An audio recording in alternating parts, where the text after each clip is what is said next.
Alright, so this is going to be the maiden line-of-sight flight of the thrust UAV HyperLite 275 frame.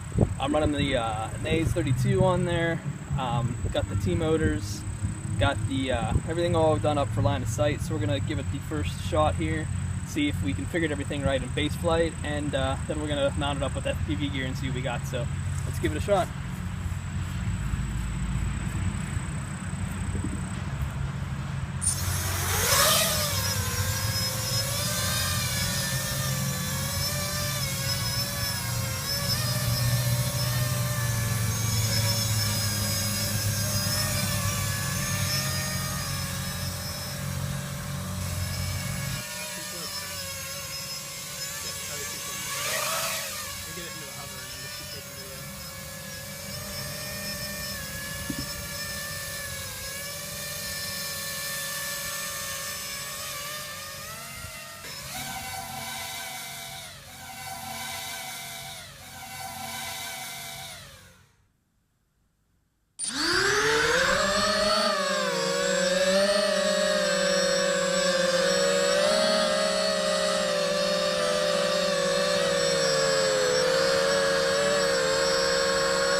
Hi everybody, this is Nick Miller with MiniQuadClub.com. This is part 3 of my review of the Thrust UAV HyperLite 275. Before I get started, I wanted to take a second and thank everyone for all their support. We got a lot of good feedback from both part 1 and part 2 of the review, and I also wanted to thank everyone for all their support, everyone from the group, everyone from Twitter and Instagram and in the new site as well. Everyone's been really supportive so far, so I really appreciate it. I think together we can really help spread the hobby in a positive way, and I can't think of any other thing better to do than that. So now I guess on with it. So you guys might notice that this is all in pieces right now. The big reason behind that is that after having several crashes with it over the time I spent both tuning the CC3D, tuning the AS32, trying both 3S and 4S, you know, I had some good crashes with that, and the end result of that was a little bit of damage, which I'm going to talk about today.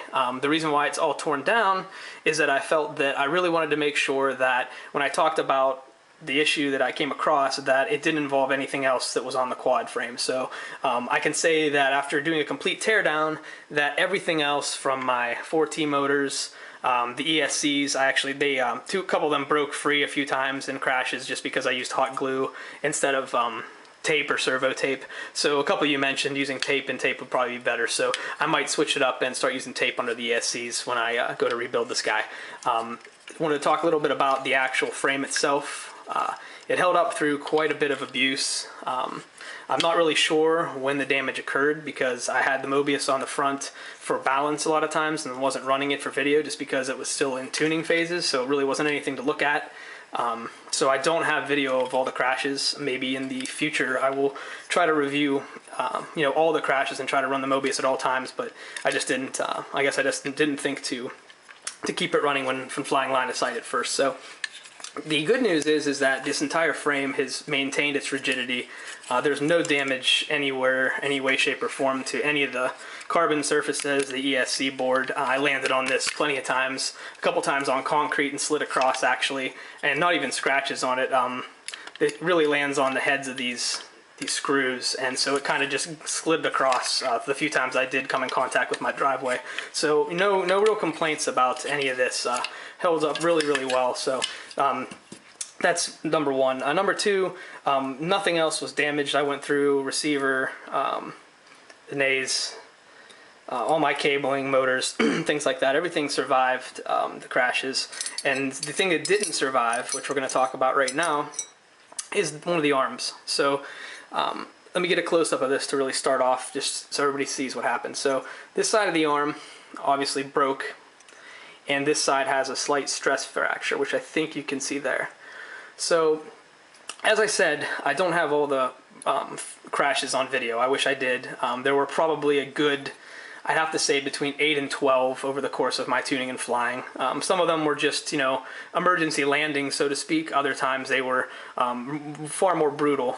So the bad part is I don't know exactly when this happened. I hit a metal pole, I hit the driveway, I crashed in the yard. So I crashed quite a bunch, and so, you know, we'll talk about this. So this arm was actually in the right front position, so it was mounted here. So just for reference, so I think coming down, maybe even sideways on it, rolling it, like I said, I had a couple really good ones. This is the damage that occurred. So let's talk about this for 1 second. So I'm sure there's plenty of you out there saying, well, you know, it's an aluminum arm, it's soft, and that's going to happen. And I'm not here to say whether it should happen or not because I don't know anything about aluminum arms. So, but what I will say, and I want to kind of show everybody, is this. So here's the arm here itself. Here's just a pair of pliers. I just want to show everybody the kind of force. This is me twisting it hard. I can't break it off, okay? I might be able to if I really tweak it as hard as I possibly can, but I'm pushing now. And that's the reality. So here you can see it give this direction a little bit more. But this is, again, pulling on it with a pair of pliers wide open. So that's the kind of strength these can withstand. And let me go forward and just improve this point. So let me grab it right here and just... So there we go. So that's the end of the piece. So you can see, you know, what kind of force it takes to actually come apart.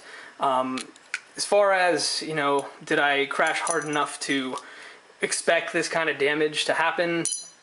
I don't really know. Like I said, I've crashed it numerous times, and it withstood all those crashes. And it wasn't until I was reviewing my FPV footage that I realized that you know, that the arm was actually broken. I probably flew a handful of flights and didn't even realize it. So that's the long and short of it. The arms are only $12, I believe, from direct from Thrust UAV. So you know, if you're going to pick up a Thrust UAV, I would highly suggest maybe picking up another arm if you're a fan of crashing like I am. It certainly seems like it's a better idea to have a point break on an arm that's replaceable for $12 versus any of the actual frame or any of my components. So, you know, it just depends. I don't feel too badly about it. You know, I think that everything has its breaking point, and I guess I reached that on that particular arm. So I will be picking up another one here when I get the chance to put it back together here and get it in the air. Just to talk a little bit about the setup that I use to fly it on, I was running these T motors. They're the 2206s, and they're 2000 kV. I ran these both on 3S and 4S. They're obviously more of a 4S motor, and the response I got from the 4S setup was fantastic. I highly recommend those motors on 4S. I ran a couple of 1300s 4S packs just to test it. Had no issues with that. Got a solid 5 minutes, 5.5 minutes of flight. You know, while I was toying around, a lot closer to 5 minutes when I was really pushing it. So just FYI, that's kind of the flight time. Still at that magical 5-minute mark. It seems to be that we can't really get out of that too easily. Just a real quick comment on these guys. What EJ said about tri-props is entirely correct. These things provide more thrust and make this thing fly extremely stable.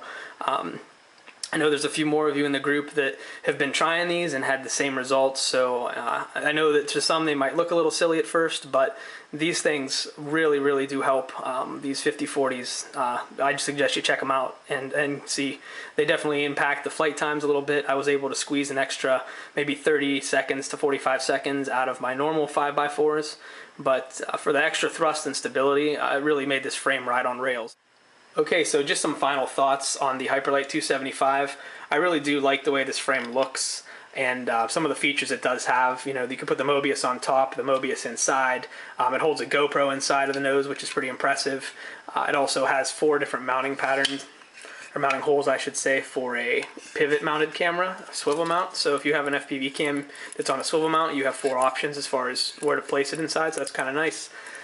Also 2 options for the battery placement depending on how much weight you have in the front of it, so it's good as well. You can really help balance it out for flight performance.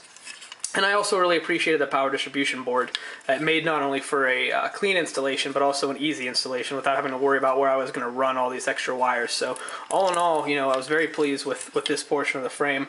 As far as the arm's concerned, as I said earlier, everything has a breaking point. On my previous frame, that breaking point was bobbins. I would crash it, bobbins would break, I would get frustrated, have to buy more bobbins.